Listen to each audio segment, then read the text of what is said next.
Silence is golden. Meditation Matters by Angelo. Chapter 16. Why Meditation Matters. Quote, "The world is not what you think it is. The world is exactly what you think it is." Find the place within you where both of these statements are true. Close quote. That's by Muji. Meditation matters because matter is consciousness. Our perception of the world is an individual experience of consciousness, rather than an unchallengeable fact. The world is not a fact, but consciousness is. In truth, consciousness is all there is. The place within you that Muji points to is our position of abiding as consciousness. From this place, both of his statements are true. Let's explore both of them in detail so that we can clearly see why meditation really matters.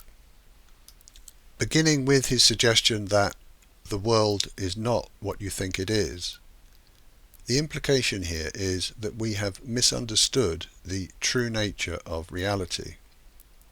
We think that the world is material, and we think that we are separate personal body-minds within this world.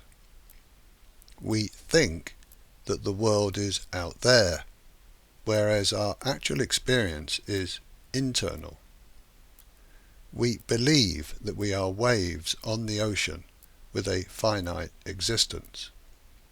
We look around on the surface and perceive countless numbers of other waves in the form of people, places, man-made things, and the natural world. It is all so obviously real that we never question it. We live our lives, do our jobs, buy our houses, raise our children, indulge in pleasures and hobbies, crave ownership, security and success, and generally do the best we can. Some play by the rules of society, and others do not. We seek safety in numbers and subscribe to tribes, often unconsciously, such as family, friends, groups, cultural stereotypes, religions, races and nations. There are fears, challenges, pain and suffering, but there are also happy days and joyful experiences. Such is life as we think it is. The configuration of consciousness in any given moment is singular, but billions of worlds arise from it. We think that our world is the only one. This is simply not true. When we perceive the world from such a personal perspective, we judge and categorize. We see a world through our own unique minds, and hence everyone perceives differently. Some see beauty, others see ugliness, but most of us see both. Humankind seems to have made a complete mess of inhabiting this beautiful paradise. Self-centered fear has led to disagreement, conflict, hatred, greed, exploitation, genocide, and all manner of dysfunctional, destructive behavior. We hoard resources on an individual and tribal basis, believing that ownership means safety and security. There is widespread dis-ease and dissatisfaction, and we abuse substances, behaviors, and each other in order to find some personal relief. At the same time, we perceive the wonder of the natural world and the countless acts of compassion and loving kindness between living beings, including ourselves. It seems that the world is both heaven and hell simultaneously. This is often what we think, but none of it is true. It is all consciousness, experienced uniquely through each individual mind.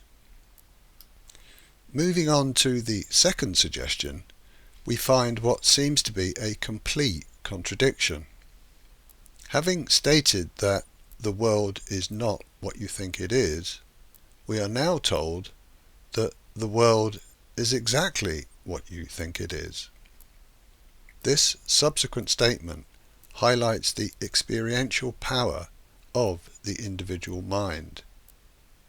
The busy mind is dominated by thinking, and this thinking literally creates the unique personal experience. If we think that the world is ugly, then this will be our predominant experience, despite the beauty. Likewise, if we think that the world is beautiful, then our experience will be one of paradise, despite the ugliness. As Shakespeare wrote in Hamlet, quote, "There is nothing either good or bad, but thinking makes it so." Close quote. Such is the power of thinking. We are thinking our experience of life into apparent existence, and then suffering the consequences. The body-mind is the individual instrument of perception, but when we layer self-centered thinking on top, then we create a seemingly personal experience. The wave thinks it is a wave, and hence experiences life as a wave. Life becomes exactly what you think it is. The first noble truth of Buddhism is the truth of dukkha. This is translated as suffering, dis-ease, distress, pain, imperfection, separation, and impermanence. This is the life of a wave. There is no permanent relief to be found on the surface. Some occasional temporary relief perhaps, but dukkha will inevitably return. This is the bondage of self. This is the absence of silence, stillness, peace, love, bliss, eternity, infinity, and wholeness. Buddhism goes on to say that we are strongly attached to this wave existence, that this attachment can be extinguished, and finally that the way to let go is through the Buddhist Eightfold Path. This path, known as Marga, is essentially the discipline of an integrated meditation practice. The result is nirvana. The Buddhist wisdom is a tried and tested path, but there are many others. All of them have the same objective, which is to let go of the belief in being a wave, and hence to naturally become the ocean. The only way to do this is through meditation. The common theme in both of Mooji's statements is the word think. It is our thinking that creates our experience of life, and hence our perceived reality. Thinking takes place in the mind, and is a restricted, constrained, individuated form of consciousness. And we are consciously aware of this thinking. When we believe ourselves to be a wave, then we believe that our thinking is personal. We believe that we are an independent, free-thinking person, and hence we believe our thoughts. This is how consciousness creates a seemingly personal experience. However, the belief in being a wave is itself a thought. We are consciously aware of this thought. We believe this original thought, and therefore all other subsequent thoughts are believed to be personal.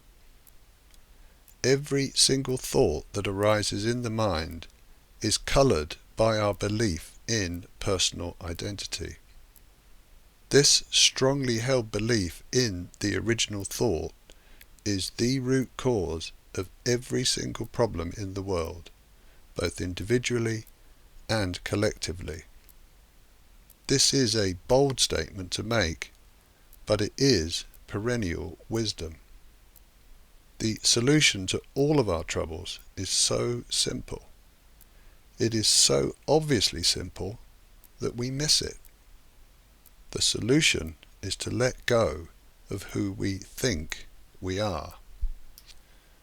Once this is understood, the solution to life is much easier to implement than we may fear. It all comes down to belief in the original thought. All we have to do is recognize the illusion of the original thought and instead choose to believe the truth. We let go of the belief in being a wave and come to believe that we are the ocean. We replace the thought, I am me, with the thought, I am consciousness. Both thoughts are present in the mind in every moment. We get to choose. The implications of choosing one or the other are completely life-changing. Our entire future experience of life hinges and depends upon this choice. It's not a choice that we make just once. The choice is made moment to moment, and meditation is the practice that keeps this choice fresh. Meditation matters, both individually and collectively. Waves can only wake up one at a time.